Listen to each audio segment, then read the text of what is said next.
one country moving into another and then taking over its indigenous cultures and beliefs. What country do you want to start with? New Zealand? South America?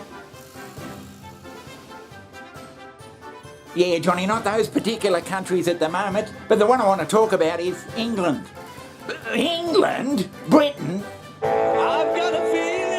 Yeah, Great Britain. And you know, it occurred to me a little while back, Johnny, after seeing all these illegal immigrants and all that sort of stuff that seem to be flooding into England, that the white Caucasian European people are the indigenous people of the British Isles. Shit! I suppose they are. I've never really thought about that. But Johnny, yeah, they're just as indigenous as people in Africa or in Asia or the South American, North Americans. Yeah, they're indigenous.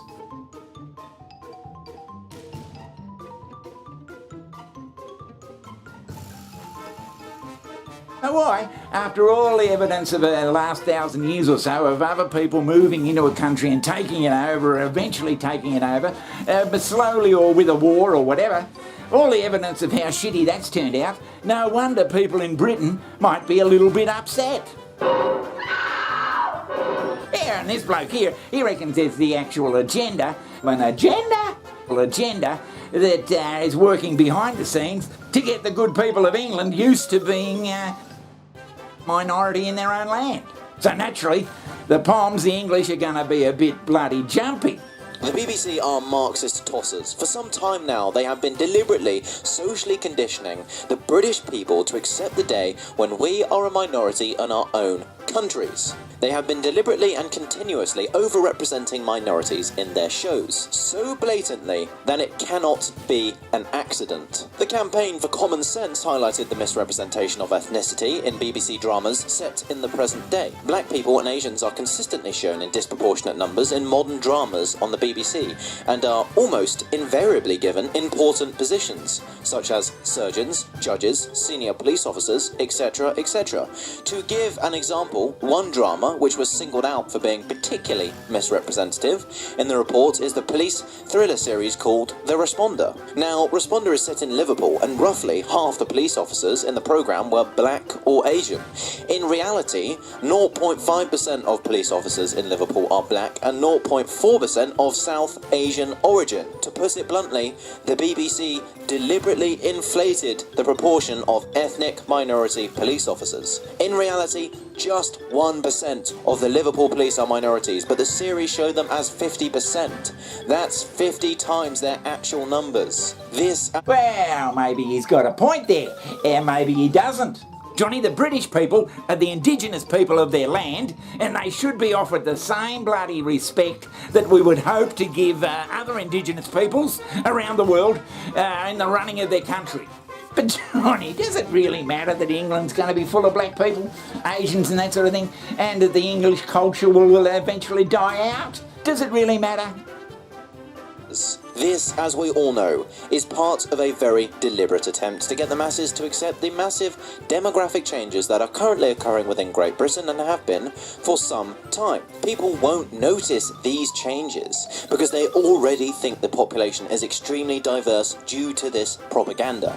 And the latest example of this deliberate overrepresentation of minorities to socially condition us is the BBC's revamp of their news channel. So they've announced their chief presenter lineup for this revamp, and just 20% of their presenters are white people who were born in this country. Now, in reality, 80% of the people who live in the UK are white people who were born here. So they are vastly underrepresenting white people in this lineup, and the rest, the other 80% of the chief presenters, are foreigners or minorities who were born in this country. Now, if this was just one little occurrence, I would think, okay, well, it's just a coincidence. But the more you look into this, and the more shows you can find with unexplainable overrepresentations of minorities within the BBC, makes it undeniably clear that this is a conscious effort. They are deliberately doing this, and it is a disgrace. This programming, as I said, is intended to condition people into accepting the day when Britain is no longer a white majority country and whites are the minority. Perhaps then I'll get to claim the So does that mean governments aren't actually doing what the people of the country want? Could that be possible? We've got here in Australia, Johnny, we got the native peoples, the indigenous people. They have no bloody say in who comes into their country and who doesn't come into their country. No say at all.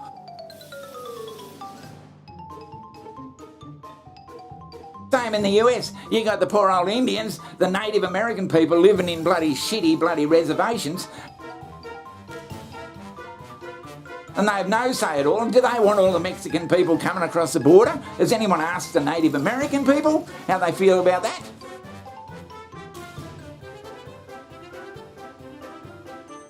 I would guess that they'd be pretty shitty too. Johnny, are you being a bloody racist?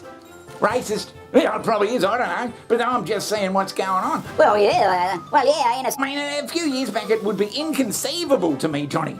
Inconceivable that the mayor of London would be of Indian descent. Well, yeah. And it's even more inconceivable, Johnny, that the Prime Minister of England would be of Indian descent. I mean, no wonder people are a bit bloody jumpy about it, for Christ's sake. I suppose it is actually happening. There you can see it. And remember, the white people in England are the indigenous people. So perhaps their bloody wishes should be listened to. Born free as the wind.